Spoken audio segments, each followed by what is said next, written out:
Welcome to a special Thaivisa interview with the British Consul of Thailand, which actually coincides with a brand new relationship we're about to embark on, where they will have their own section on Thaivisa, so we can improve some of the communications and ability for some of our members to talk to you and to you to share information.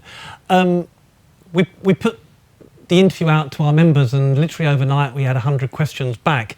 I'm not going to ask 100 questions, but they are here, the pick of the bunch. I know you guys haven't seen them yet, which is to be applauded because you've got no idea what's here. Perhaps we can start by some quick introductions.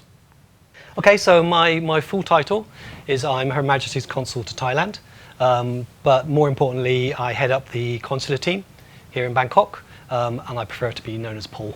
I'm Stacey and I'm Vice Consul here, and I head up the Notarial and Documentary Services team. Hi Dan, I'm Noki. I am the head of consular prevention. So in simplest term, I am leading on projects and partnerships work. Well, let's start with a bit of fun and break you into it gently. These are all genuine questions, by the way. Right, tough one for you. How many chilies does the British ambassador put in his somtam? It was a question. Glad you asked that, because we were discussing that this morning. We were when you popped in, yes. We are told that he has 2. 2. Well, now you know. Yeah. That's about as light as it gets. We're going to go straight into it. There's a lot of questions, actually. So what can be done for Brits currently separated from their families as a result of the virus, or for any that will join them if they have to return to the UK for any reason and cannot get back? This is a really, really difficult time for a lot of people who are separated from their families. It's hard for the British nationals and the Thais who are in the UK who can't get back, and it's also very hard for their families here. And we have staff who are in the same position, and it's affecting them as well. Ultimately, they have to look to the Royal Thai Embassy in the UK. And especially now when the guidance and the processes that they have to go to are changing so much. It's very difficult, although we do our best to keep up and to put instructions and guidance onto our travel advice, it changes all the time. So it really is about talking to the Royal Thai Embassy to get the latest guidance on what to do. It's a complicated process, and I know that the Royal Thai Embassy in London and the MFA here are also working really, really hard to try to get people in.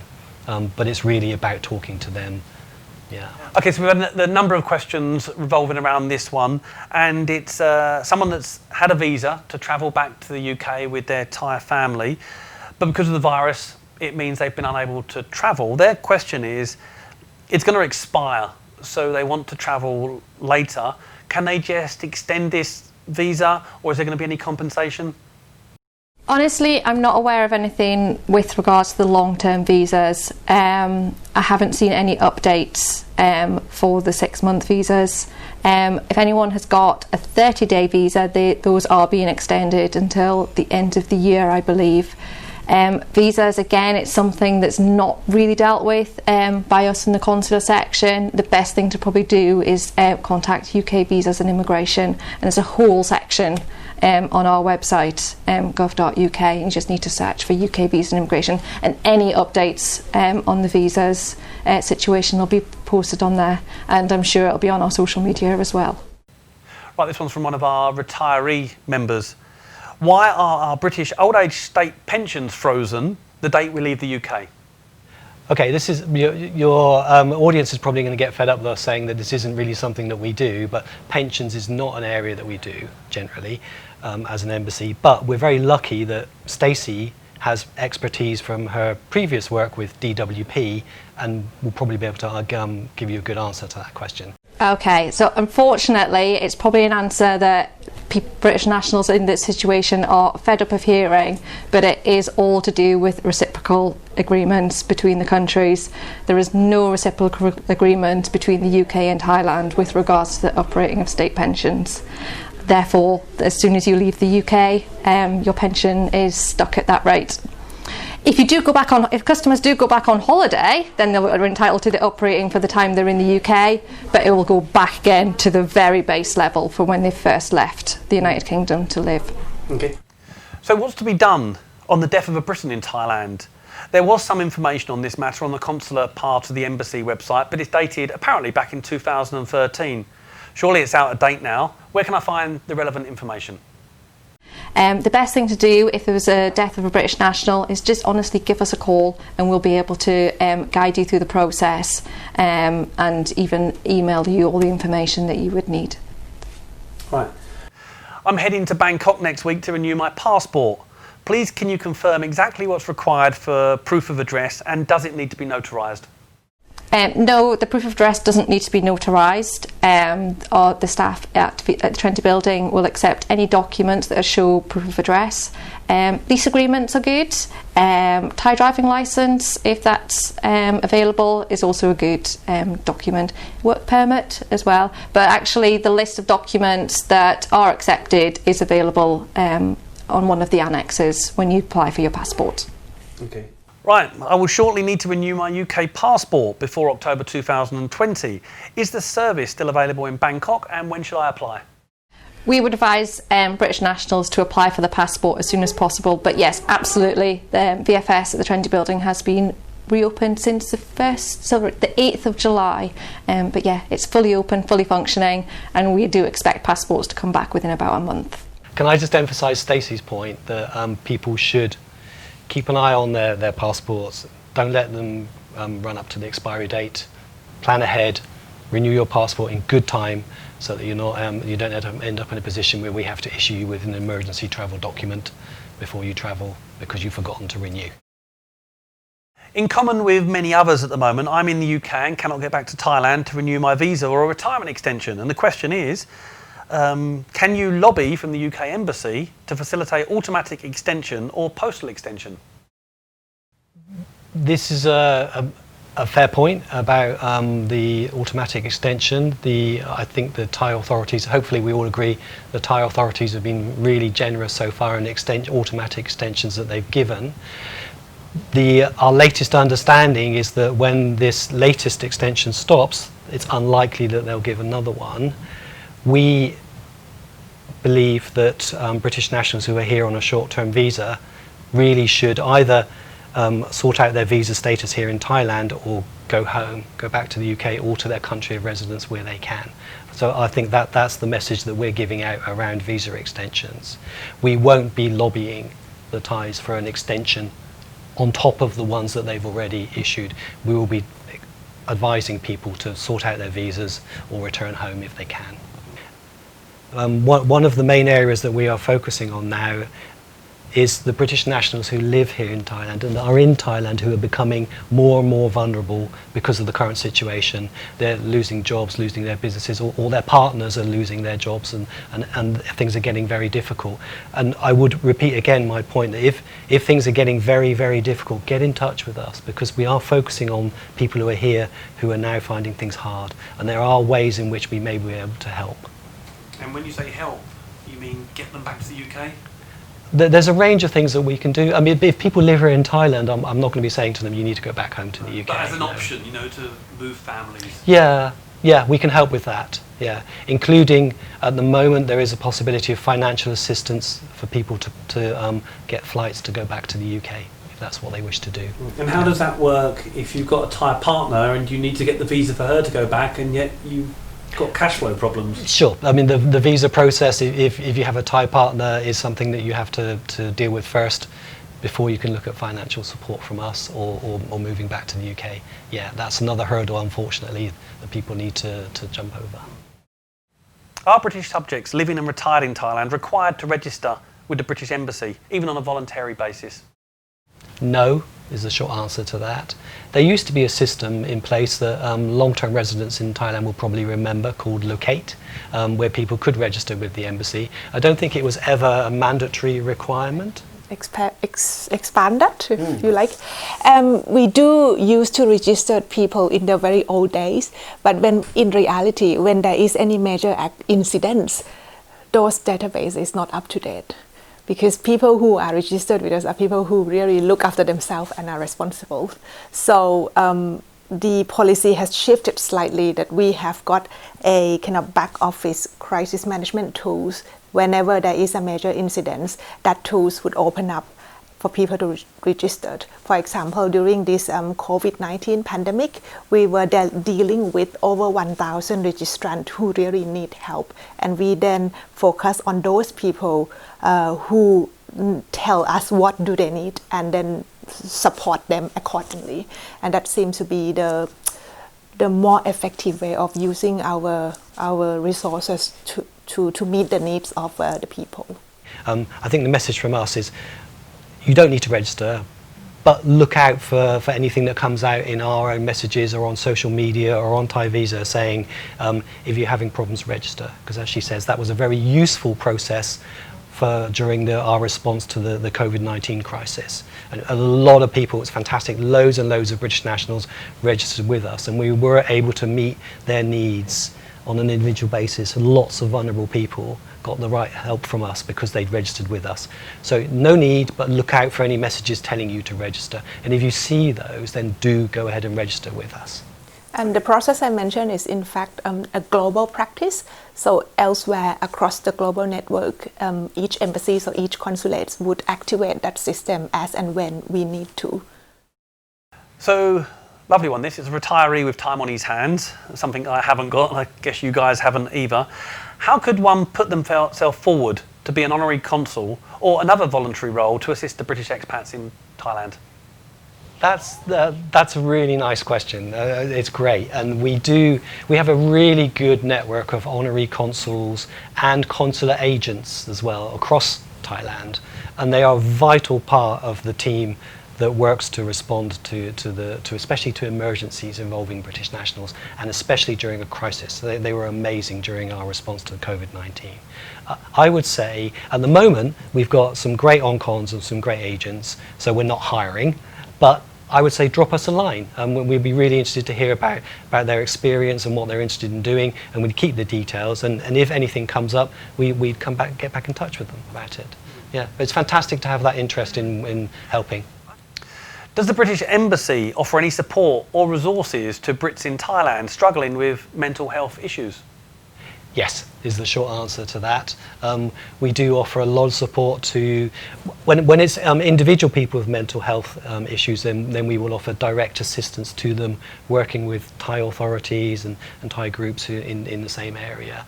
But we also are looking at mental health issues in Thailand on a much wider basis, and this is where I'll hand over to Noki to talk a little bit about the work that we're going to be doing in the future, focusing on supporting the Thai authorities who are helping Brits with mental health issues. We have project teams who look at mental health as vulnerable issues, and including the number of cases that happened last year. And I took examples last year as the closest examples that we are taking serious look into it. We have reached out to key hospitals, key mental health hospitals in Thailand, and have a sit-down discussion with them on how else we could improve the process of providing appropriate care to mental health customers, training up our own consular staff as well, because these are quite an emerging risk and new areas for us to deal with. So it's a work in progress. We have come out with a few quick wins solutions that, for example, with the Somdet Chao Phraya Hospital in Bangkok, the team would be in touch with our team here when they receive a case to discuss the treatment plan and the kind of communication channels to the relatives, friends and families of the patients, and find an appropriate solution for that patient. Also, the team recently visited Suan Prung Hospital in Chiang Mai, where we were very pleased with the generosity of the hospital to say they are now enabled, video capability for visit if there were serious mental health case. That save up a lot of times, and it helps reduce complexity and severity of cases, which is one of the area. The other side of the consular work, which is where I am leading, is where possible, we wanted to look at, first of all, where we can reduce consular problems. But if we cannot reduce or we cannot eliminate all of them, where we can reduce the complexity, where we can signpost the correct and up-to-date information for people. And that's Some areas we are working with the government agencies, with relevant hospitals, with police units to come up with a better solutions. And it takes a slower pace, but it's one of the Foreign Office consular strategy that we are looking at preventing problem as well as fixing or providing immediate help to people who are in need. Sadly, we're definitely seeing an increase in the pressures on mental health. We all know it, we all feel it with the current situation, and we've all been through, I think, challenges to our mental health with lockdowns and quarantine and all the issues around COVID. And we do have customers who are struggling with their mental health, and we're keen to support them. This is actually a good opportunity for me to just broadcast one quick message, if I could. We do see, in normal peacetime, if you like, when there are a lot of British nationals visiting here as tourists, unfortunately, we do see a lot of cases involving British nationals with mental health issues who decide because they are on holiday, they can stop taking their medication. And when in the busy season, that's almost, I would say, probably about one a week, which is directly where somebody is having serious mental health problems here because they've stopped taking their medication. So I would say if you're on holiday in Thailand and you have mental health issues and you take medication to help you control those issues, please don't think because you're on holiday that it's a good idea to stop taking your medication, because it's very difficult here. And also it's very difficult to get medication if you then decide that you actually do need to start your medication again. So just something to be aware of. And still the questions come for this next one. I think this one's been dragging on for a good year, it feels like. Why does the British Embassy refuse to provide any letter for Thai immigration certifying my British Army government pensions? It's clear that this is still a concern for some people. We occasionally get the same kind of question. So this is a good opportunity to just reiterate the thinking behind it as well. So I'm going to hand you over to Stacey to do that. Okay, so we discovered around about 2 years ago with conversations with Thai immigration that when we were issuing the letters, Thai immigration were under the impression that we were actually verifying the income, that we were going to each person's bank account, to each person's pension provider, income provider, and we were checking and confirming that that customer was actually receiving the money that they claimed to be receiving. We, as the Foreign and Commonwealth Office, as the UK government, have got no access to any of that information. Even though it might be another government pension, unfortunately we don't access that. We can't access P60 records from HM Revenue and Customs. That's the reason we can't issue, we're no longer able to issue the letters, because we can't meet what Thai immigration want from us. Yeah, we should never have been doing it, and when we caught up with that fact, we stopped. Yeah. Final question. Nice one. Nice, easy one to finish. What's the status with moving to the new embassy location? Is the new location planned to be open anytime soon? It's a really good question. And that's a question that we're asking as well sometimes, and I wish we had a clear answer. The work on the building is going really well. After the delays that were caused by the COVID-19 and the restrictions coming into the country, the work is going really well. We're nearly there, and we're hoping it's going to be really soon, but we're tempting fate if we put a date on it. I'm really keen to move in. The consular floor is a fabulous facility, and it's going to be a huge improvement and a huge boost to the work that we do. So we're all really, really keen to get in there. Hopefully it's really soon. When it does happen, you'll be the first to know, or the second to know, let's say. Stacey, Kunoki, Paul, thank you very much for taking the time out to answer these questions. I think it was going to be very well received by our audience. I'm really excited about the relationship and openness and willingness to improve some communication using the Thaivisa platform. So before we wrap up, any last words? Okay, I think for me, being the head of the Notarial Documentary Services section, I think I just want to say a huge thank you to everyone who has been for notarial service with us in the last month or so, and has just been really flexible with our new location, getting to their appointments on time, and just the changes to our process that have happened really recently. Thank you very much. Well, just appreciate the opportunity to be a bit more open to the members, especially you all are British community in Thailand who might have chosen Thailand as your second home or your home. At this very difficult time that we are going through COVID-19, I apologize for difficult situations, and a lot of it still haven't got clear solutions or way out.